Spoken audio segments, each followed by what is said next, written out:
Sarah Martinez had been bringing coffee to the same gray conference room for 8 months.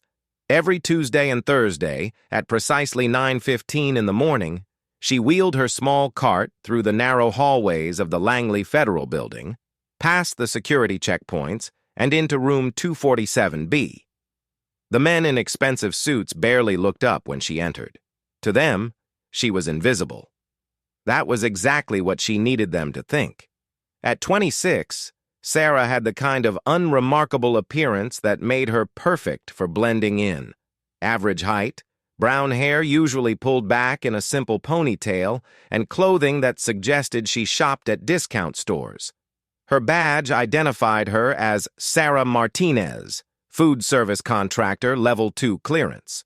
What it didn't mention was her master's degree in international relations from Georgetown, her fluency in 4 languages, or the fact that she had graduated summa cum laude from the Naval War College.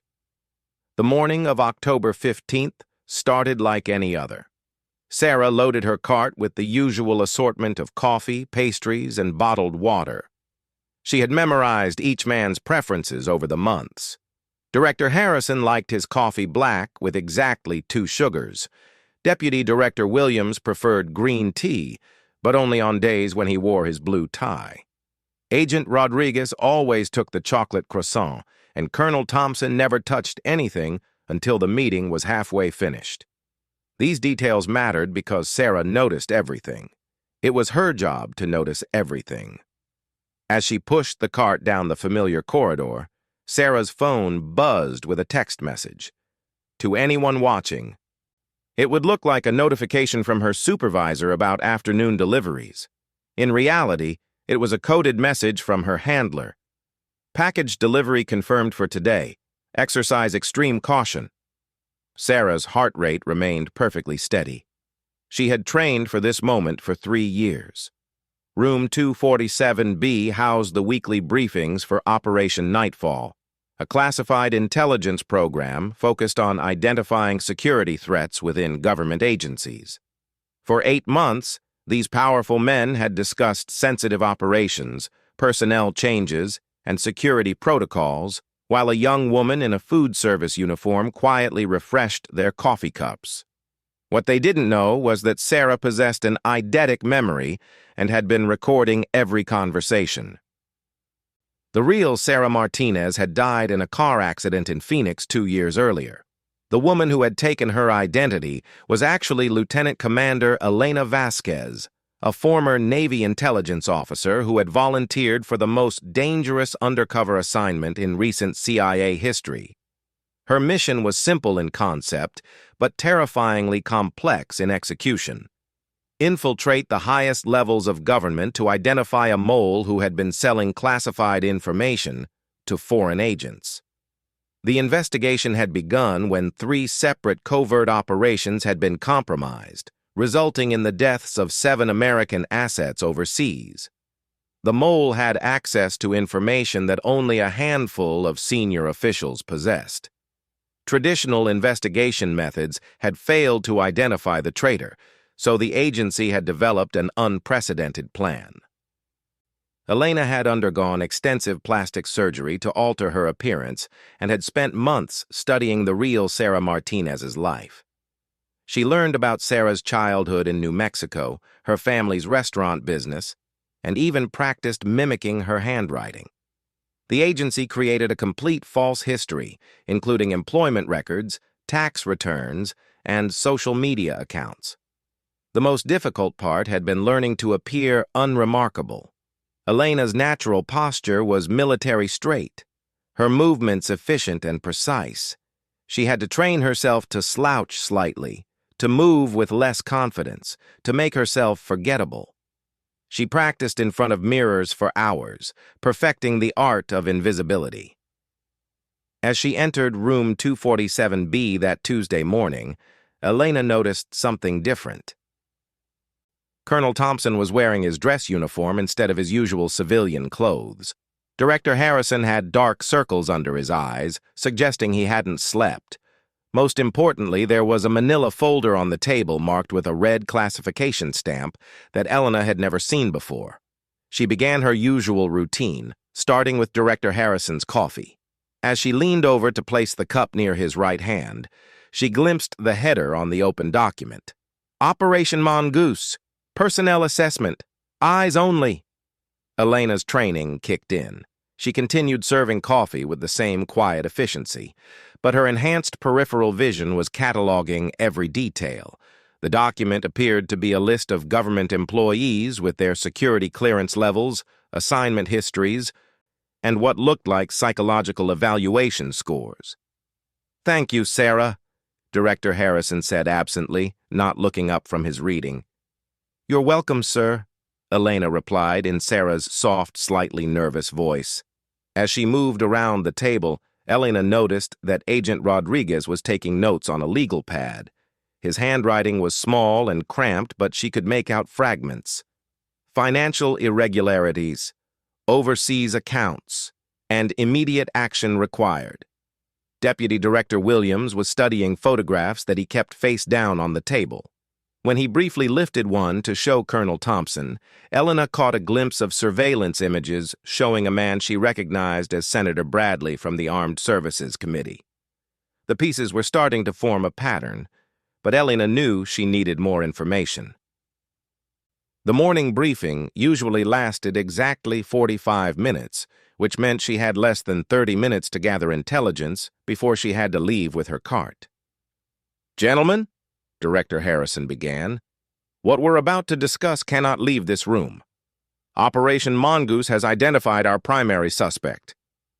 Elena's pulse quickened, but she maintained her calm exterior as she arranged pastries on the side table. This was the moment she had been waiting for. 8 months of careful preparation had led to this briefing. "The financial analysis is conclusive," Agent Rodriguez reported. "Over the past 18 months, we've traced payments totaling $1.2 million to offshore accounts connected to our subject. The money trail leads directly to known intelligence operatives from hostile nations." Colonel Thompson leaned forward. "What about the timeline correlation?" "Perfect match," Williams replied, spreading the photographs across the table. "Every compromised operation corresponds with meetings our subject had with individuals we now know were foreign agents.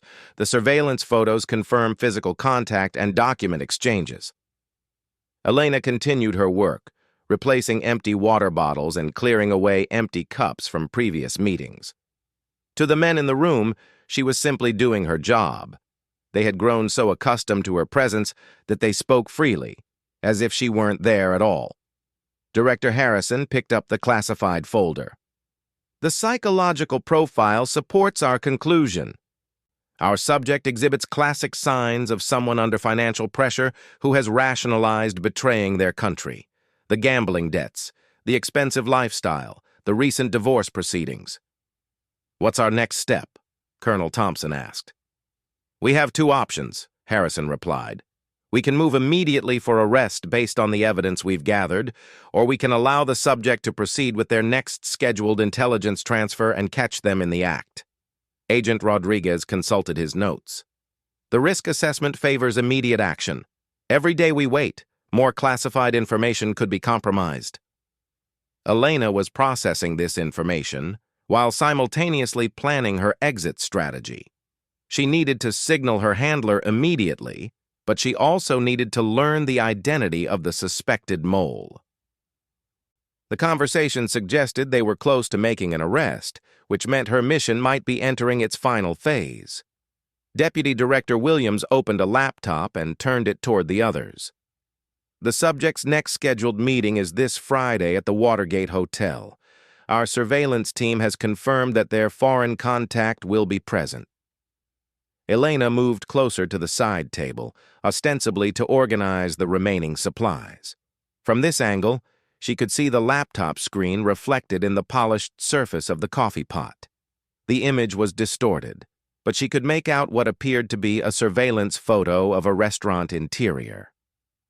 "The meeting location gives us multiple advantages," Williams continued. "We can position agents throughout the hotel without arousing suspicion. We can monitor all communications, and we have legal authority to make arrests on federal property." Colonel Thompson nodded approvingly. "What about media management? When this breaks, it's going to be front-page news." "The Justice Department is prepared," Harrison replied. "We'll coordinate the announcement with the Attorney General's office. The President has been briefed on the general situation, but not on the subject's identity."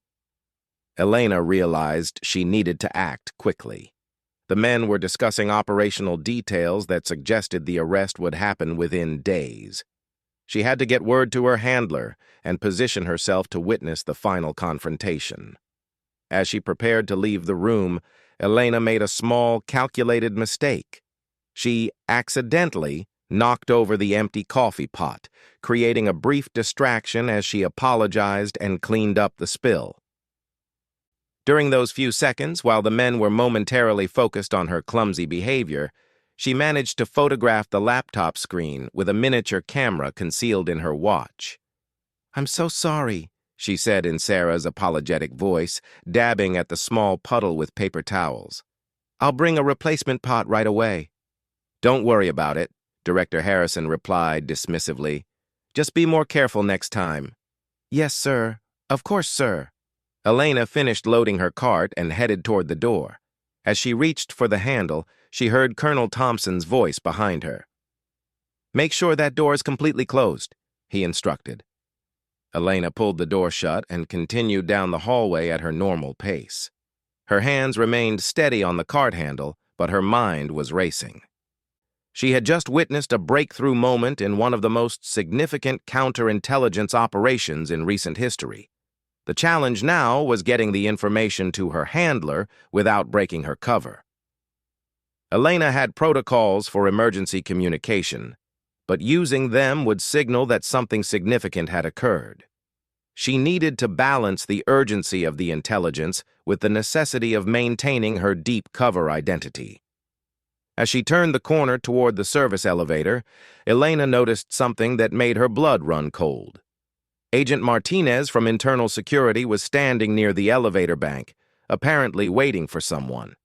Elena had memorized the faces and backgrounds of hundreds of government employees, and Agent Martinez wasn't supposed to be in this building today. Their eyes met briefly, and Elena saw a flicker of recognition that lasted just a split second too long. In that instant, she realized that her carefully constructed cover might not be as secure as she had believed. Elena continued toward the elevator, maintaining Sarah's slightly nervous demeanor. She pressed the call button and waited, acutely aware that Agent Martinez was still watching her. When the elevator arrived, she pushed her cart inside and turned to face the closing doors. As the doors slid shut, she saw Agent Martinez reach for his phone. The elevator descended toward the ground floor, and Elena used the privacy to quickly assess her situation. If Agent Martinez suspected something, she had minutes before security would begin looking for her. She needed to get out of the building and contact her handler immediately.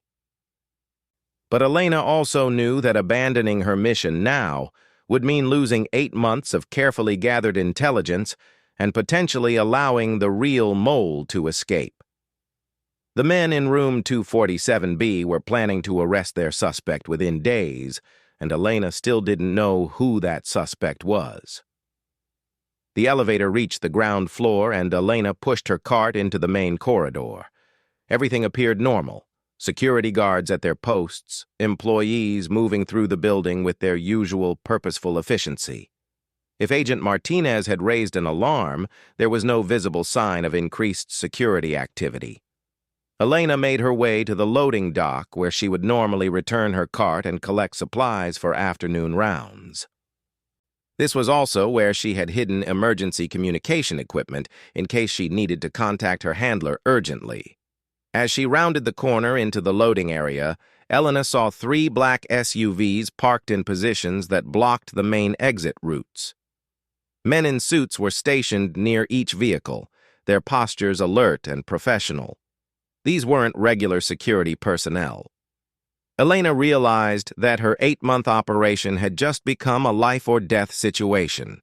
The question was whether these agents were there to arrest the suspected mole or to arrest her.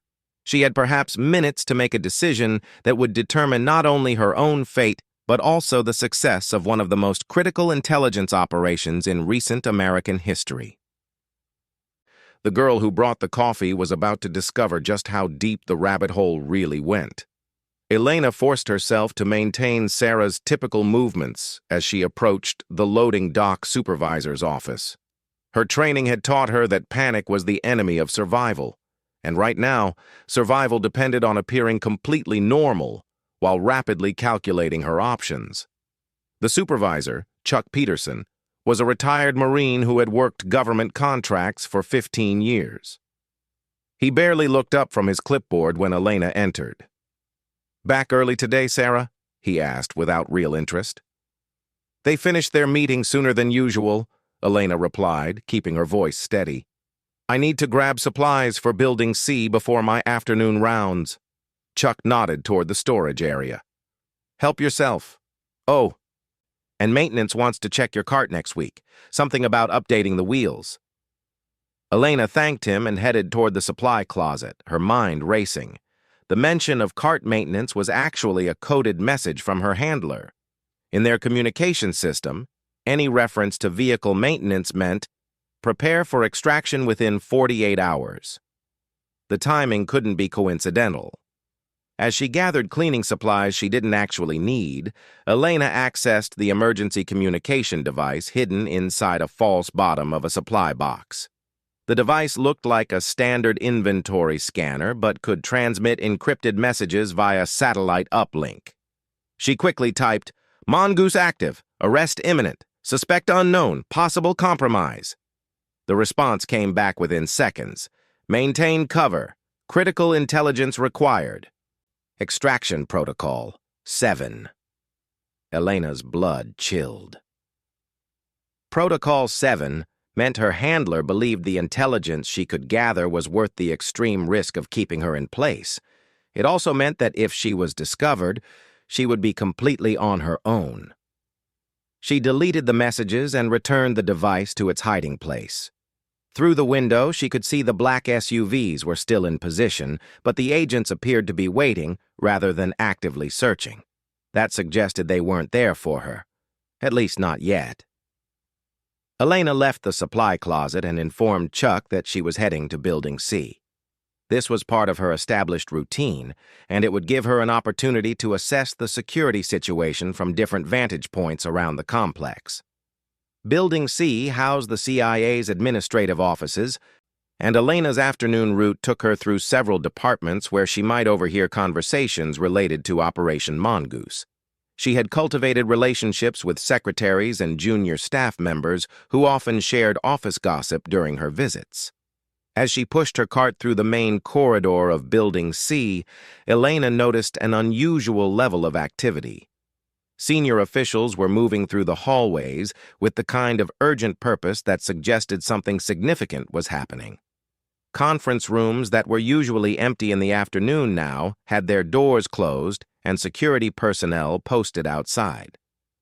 Elena's first stop was the Budget and Finance Department, where she had befriended Margaret Wong, a financial analyst who processed payments for classified operations. Margaret was one of the few people who actually seemed to see Elena as a person rather than just part of the furniture. "Afternoon, Margaret," Elena said as she entered the department's break room. "Busy day?"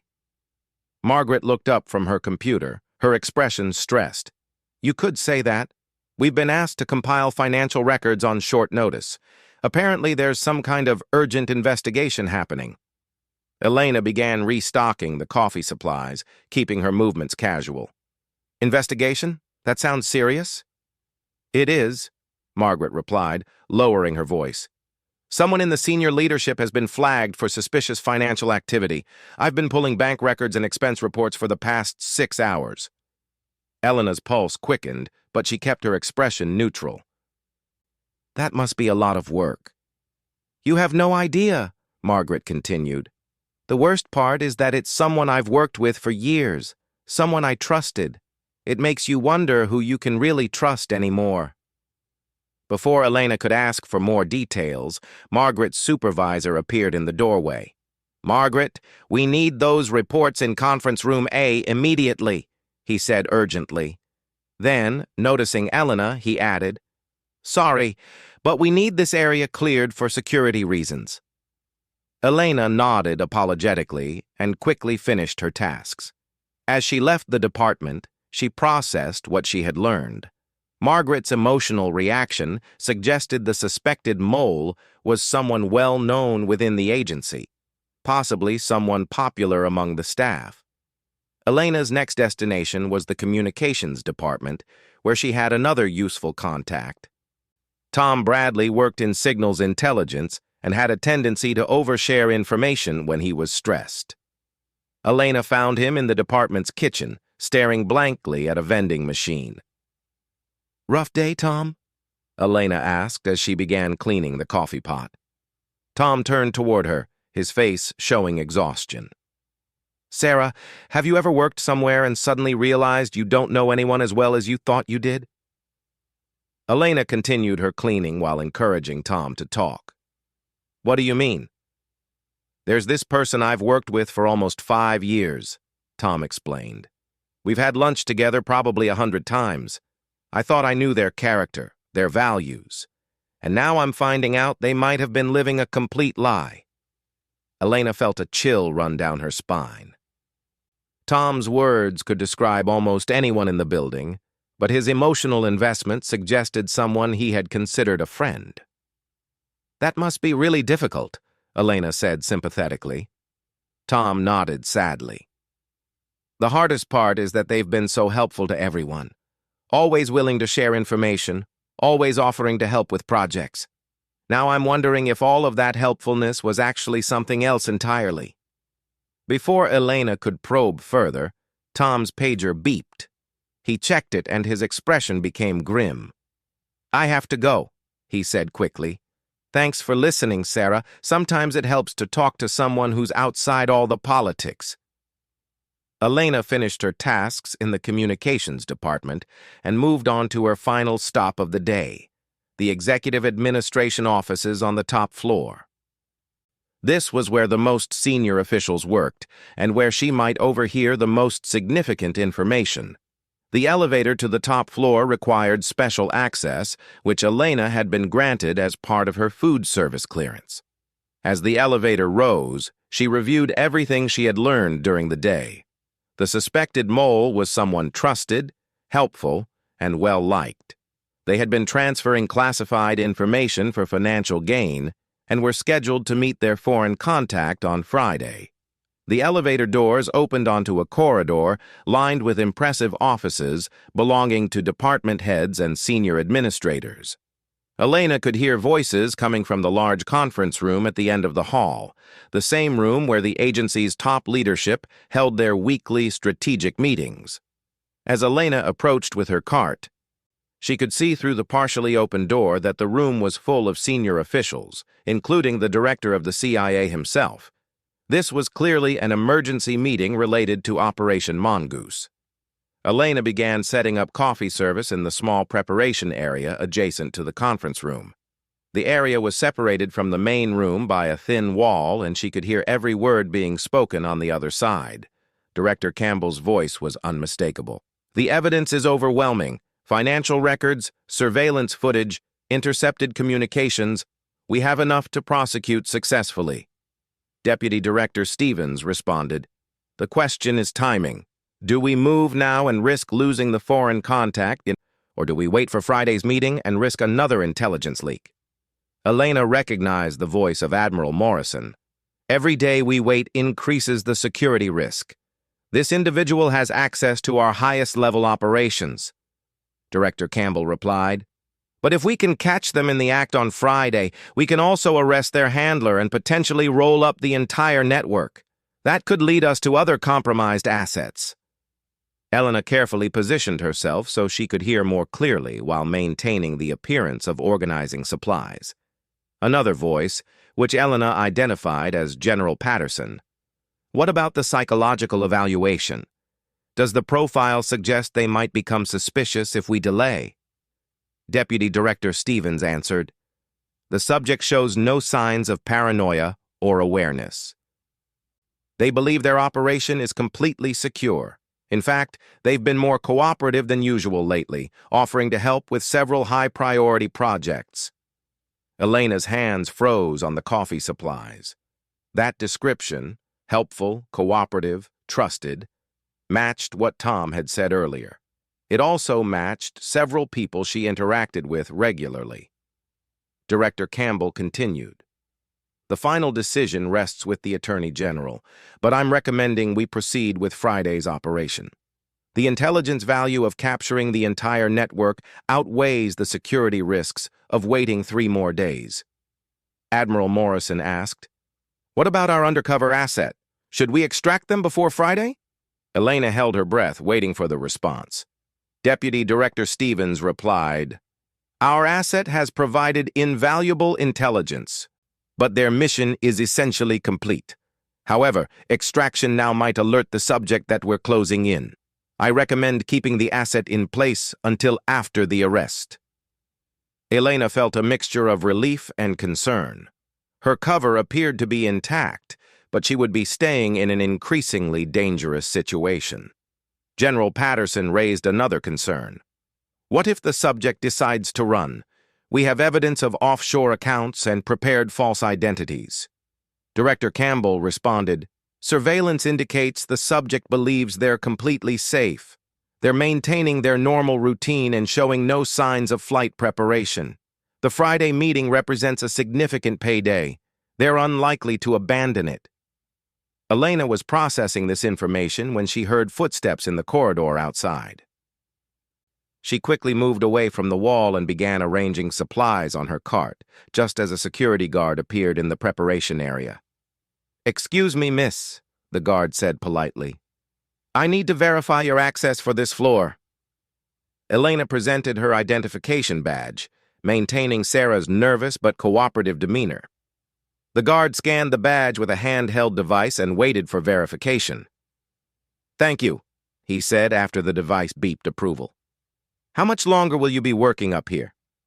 "Just finishing up," Elena replied. "I'll be done in about 10 minutes." The guard nodded and continued his patrol. Elena realized that security was being heightened as the operation approached its climax. She needed to be extremely careful not to do anything that might attract additional attention. As Elena continued her work, she could hear the meeting winding down. Officials were discussing logistics for Friday's operation, including surveillance positions, arrest teams, and media management. The level of detail suggested they were confident in their case and preparing for a high-profile arrest. Elena finished her tasks and prepared to leave the executive floor. As she waited for the elevator, she reviewed everything she had learned. The suspected mole was someone senior enough to have access to critical intelligence, trusted enough to avoid suspicion, and desperate enough to risk everything for money. The elevator arrived, and as Elena stepped inside, she realized she was sharing it with Colonel Andrews from the National Security Council. Elena had served coffee to Colonel Andrews dozens of times, but he had never acknowledged her presence. Today, however, he seemed agitated and kept checking his phone. "Excuse me," Colonel Andrews said suddenly, looking directly at Elena for the first time. "You work in food service, right?" Elena nodded, maintaining Sarah's shy demeanor. "Yes, sir." "Have you noticed any unusual activity in the building lately? Security personnel asking questions, that sort of thing?" Elena's training screamed warnings. This was not normal behavior for any of the senior officials she served. Colonel Andrews was fishing for information, and that could mean one of two things. Either he was involved in the investigation, or he was the target of it. "I'm not sure what you mean, sir," Elena replied carefully. "Everything seems normal to me." Colonel Andrews studied her face intently, as if trying to determine whether she was telling the truth. "Of course," he said finally. "I'm probably just imagining things." The elevator reached the ground floor, and Elena pushed her cart out into the main corridor. As the doors closed behind her, she saw Colonel Andrews immediately pull out his phone and begin dialing. Elena's mind was racing as she made her way back to the loading dock. Colonel Andrews's behavior was highly suspicious, and his sudden interest in her could mean he suspected something about the investigation. If he was the mole, he might be preparing to flee rather than keep his Friday appointment. But Elena also knew that Colonel Andrews had been helpful to many people in the building. Tom's description of someone he had trusted could easily apply to the colonel.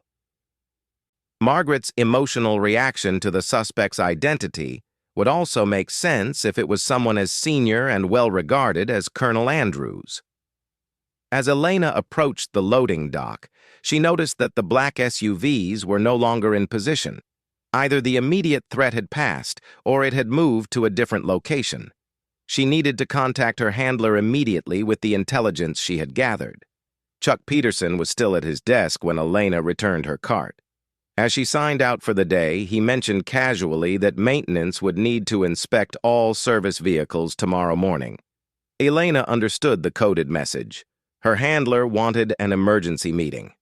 She thanked Chuck and headed toward the parking garage where she had left the modest Toyota Corolla that completed Sarah Martinez's cover identity. As Elena walked through the garage, she noticed a familiar figure standing near her car. Agent Martinez from Internal Security was waiting for her, and this time there was no ambiguity in his expression. He knew exactly who she was.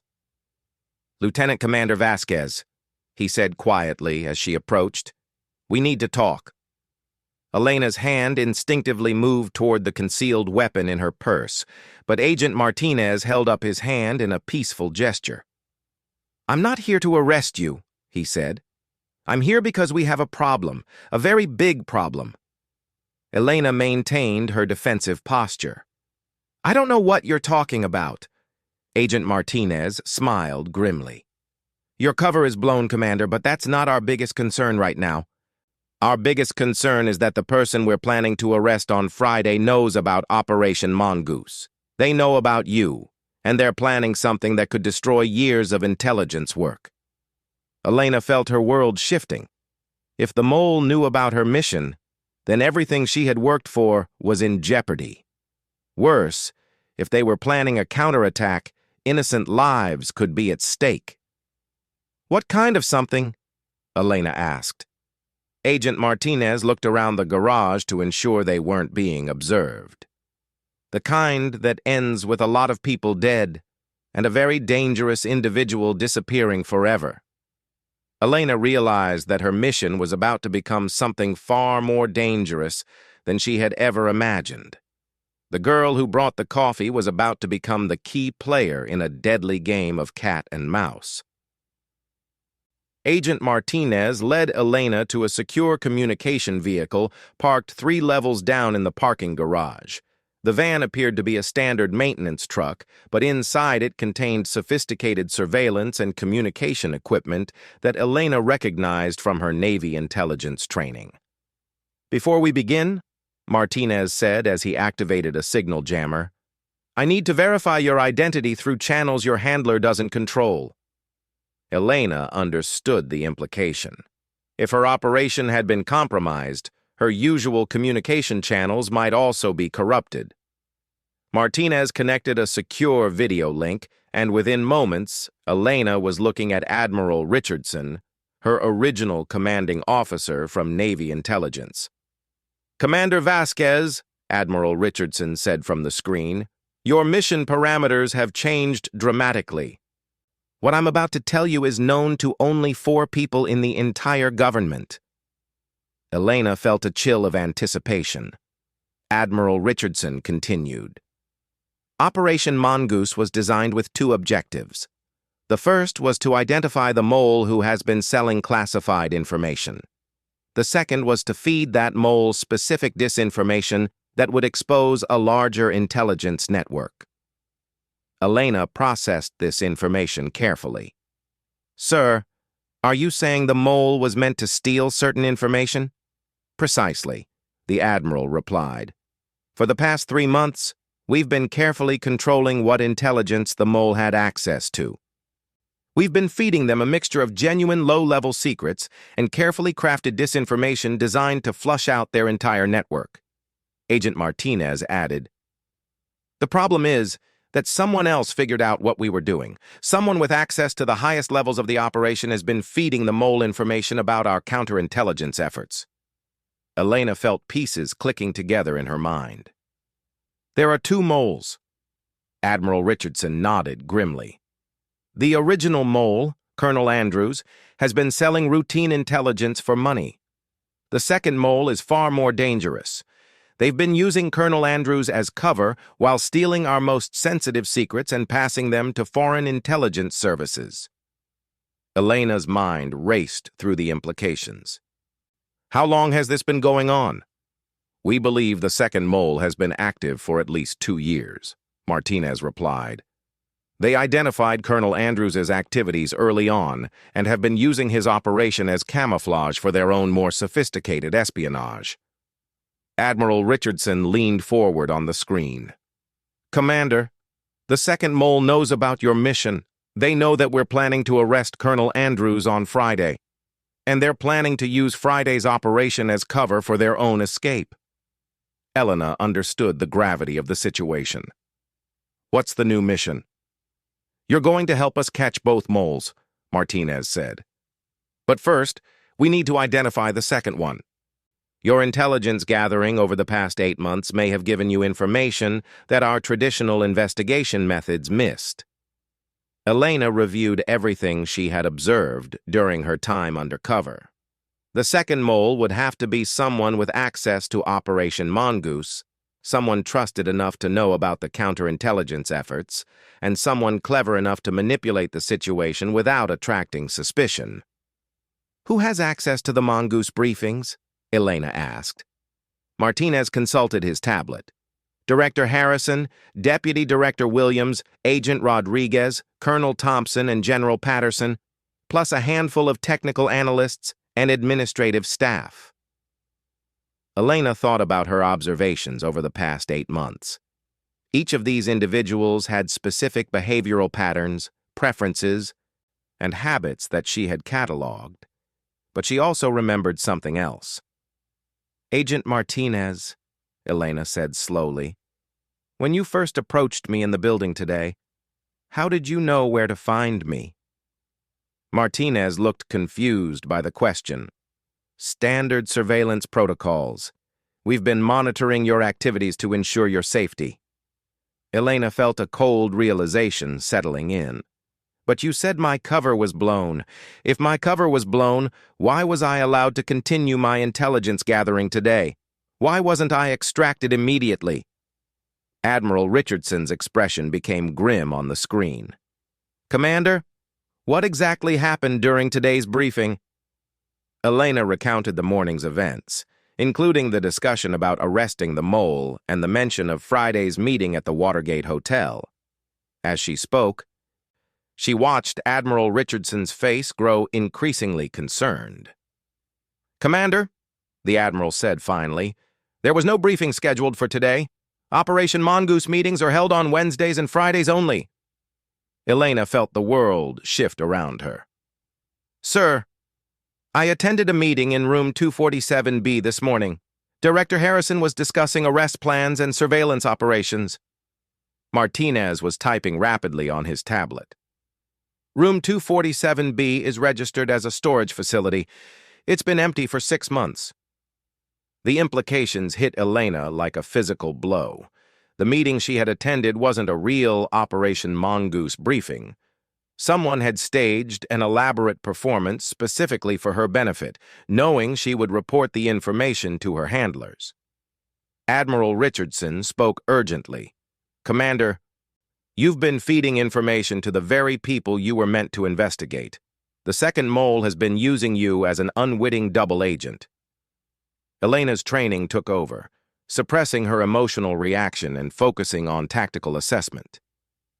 Sir, if today's briefing was fake, then the real mole knows I'm investigating them. They've been feeding me false information to manipulate our operation. Martinez nodded grimly. Which means they know about Friday's arrest plan, but they don't know that we know they know. Admiral Richardson leaned back in his chair. Commander, we're going to turn this situation to our advantage. You're going to continue playing your role, but now you'll be feeding the mole information that we want them to have. Elena understood immediately. A triple cross. We make them think they're still manipulating me while we manipulate them. Exactly, the Admiral replied. But first, we need to identify who orchestrated today's performance. Think carefully, Commander. Who had access to enough information about Operation Mongoose to stage a convincing briefing? Elena reviewed her memories of the morning's events. The men in room 247B had looked and sounded exactly like the officials she had been observing for months. The documents, the conversation, the security protocols, everything had appeared authentic. "Sir," Elena said slowly, "it would have to be someone with access to classified documents, someone who knew the real officials' mannerisms and speech patterns, and someone who could arrange for me to be in the right place at the right time." Martinez was consulting his files. "The scheduling of your coffee service is handled by the Food Service Coordination Office. The supervisor there would have the ability to direct you to specific locations." Elena remembered her interaction with Chuck Peterson that morning. He had mentioned cart maintenance, which she had interpreted as a coded message from her handler. But what if it had been a signal for someone else entirely? "Agent Martinez," Elena said, "who has access to the communication protocols my handler uses?" Martinez checked his tablet again, and his expression became troubled. "The communication codes are stored in a secure database managed by Deputy Director Williams' office." Elena felt another piece fall into place. Deputy Director Williams had been one of the figures in the morning's fake briefing, but more importantly, Williams had access to both the real Operation Mongoose intelligence and her undercover communication protocols.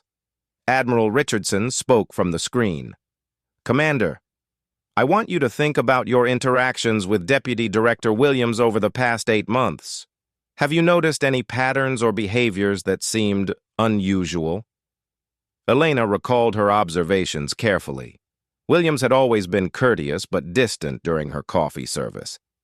He had specific preferences that never changed, and he always arrived exactly on time for meetings. But there had been one exception. 3 weeks ago, Elena said, Deputy Director Williams arrived late for a briefing. He apologized and said he had been delayed by a conference call with overseas assets. He asked the other attendees to repeat information they had already discussed. Martinez was taking notes. "What kind of information?" "Details about upcoming operations, personnel assignments, and security clearance reviews. At the time, I thought he was just being thorough, but now I realize he was gathering intelligence that he wouldn't have had access to otherwise." Admiral Richardson nodded. "Williams has been using his position to access information beyond his authorization level. He's been feeding Colonel Andrews enough intelligence to maintain his credibility while keeping the most valuable secrets for his own operation." Elena was putting together the full picture. "Sir, if Williams is the second mole, then today's performance was designed to convince me that they were close to arresting Colonel Andrews. Williams wanted me to report that information so he could prepare his escape." Martinez consulted his communication device. "Commander, we're going to need you to make contact with Williams tonight. We want you to report exactly what he expects to hear, but with one small addition that will help us track his response." Admiral Richardson explained. "You're going to tell Williams that you overheard discussion about moving Friday's operation to Thursday night. We'll monitor his communications to see who he warns and how he responds to the change in timeline." Elena understood the strategy. Williams would likely contact his foreign handlers immediately if he believed the arrest was happening sooner than expected. That communication would allow them to identify his network and gather evidence of his treason. "What's my cover story for contacting Williams directly?" Elena asked. Martinez handed her a cell phone. "You're going to call him as Sarah Martinez, concerned about unusual security activity in the building. Food service workers are often worried about their jobs when there's increased security presence." Elena practiced Sarah's voice and mannerisms before making the call. When Williams answered, she could hear tension in his voice that she hadn't noticed before. "Deputy Director Williams, this is Sarah Martinez from Food Service. I'm sorry to bother you at home, but I'm worried about my job." Williams's tone became cautious. "What do you mean, Sarah?" "There were a lot of security people in the building today, and my supervisor said there might be changes to our contracts. I overheard someone saying they were moving some kind of operation from Friday to Thursday night. I'm worried they're going to cut our evening services." There was a long pause before Williams responded. "Sarah, I wouldn't worry about job cuts. The security activity is temporary. As for the timing change, that's just a rumor. I'm sure everything will proceed as originally scheduled." Elena noticed that Williams had emphasized originally scheduled, which seemed like coded language. She thanked him and ended the call, then looked at Martinez expectantly. Martinez was monitoring communication intercepts on his equipment. Within minutes, he confirmed what they had suspected. Immediately after Elena's call, Williams had sent encrypted messages to 2 overseas contacts and had made arrangements to travel under a false identity. Admiral Richardson spoke from the screen. "Outstanding work, Commander. Williams took the bait completely. We now have evidence of his foreign contacts and his escape preparations." Elena felt a sense of satisfaction, but she knew the mission wasn't complete. "Sir, what about Colonel Andrews? Is he still meeting his contact Friday?" Martinez nodded. "Andrews doesn't know about Williams's operation or about the change in our plans. He's still planning to attend Friday's meeting, which gives us the opportunity to arrest him and his handler simultaneously." Admiral Richardson continued. "Commander, your role in this operation is almost complete, but we need you for one final task. Williams is going to try to flee tonight, and we need to make sure he doesn't warn Colonel Andrews or compromise Friday's operation." Elena understood immediately. "You want me to maintain surveillance on Williams while your arrest teams get into position?" "Precisely," the Admiral replied. "But Commander, Williams is extremely dangerous now that he's cornered. If he realizes you've been investigating him, he won't hesitate to eliminate you as a threat." Martinez provided Elena with additional equipment, including a tracking device, enhanced communication gear, and a more sophisticated weapon than the simple pistol she had carried as Sarah Martinez. Elena felt her Navy SEAL training taking over as she prepared for what could become a direct confrontation. "Williams lives in a secure apartment building in Georgetown," Martinez explained. "We have surveillance teams in position around the building, but they can't get close enough to monitor his activities directly. You'll need to gain access to the building and maintain eyes on his apartment until our arrest teams arrive." Elena studied the building schematics on Martinez's tablet. The structure had multiple exit points, underground parking, and roof access. If Williams was planning to flee, he would have several options for escape routes. "How do I gain access to the building?" Elena asked. Martinez smiled grimly. "You're going to maintain your Sarah Martinez cover. The building uses a food delivery service that makes evening deliveries to residents who work late hours. You're going to make a special delivery to Williams' apartment." Elena reviewed the plan one final time with Admiral Richardson and Agent Martinez. She would enter Williams's building using her food service credentials, establish surveillance on his apartment, and signal the arrest teams when Williams attempted to leave. The operation required precision timing and flawless execution of her cover identity. As Elena prepared to leave the communication vehicle, Admiral Richardson spoke one final time. "Commander, in 8 months of undercover work, you've uncovered one of the most sophisticated intelligence operations in recent history. The information you've gathered has prevented countless security breaches and may have saved American lives overseas." Elena nodded, feeling the weight of responsibility and the satisfaction of a mission nearing completion. "Sir, what happens to Sarah Martinez after tonight?" Admiral Richardson smiled. "Sarah Martinez will disappear quietly. and Lieutenant Commander Elena Vasquez will receive commendations for extraordinary service to her country. But that's a conversation for after we've arrested both moles and secured our intelligence networks. Elena left the garage and drove toward Georgetown, her mind already shifting into operational mode. The girl who had brought coffee for 8 months was about to become the crucial element in capturing 2 dangerous traitors. Everything depended on her ability to maintain her cover for just a few more hours, while the most critical phase of the operation unfolded. As she drove through the Washington night, Elena reflected on the journey that had brought her to this moment. She had started as a young woman invisible to the powerful men around her, but she was ending as the key intelligence asset who had exposed their greatest security threat. The underestimation that had been her greatest asset was about to become their downfall. The final confrontation was about to begin, and Sarah Martinez was ready to disappear forever.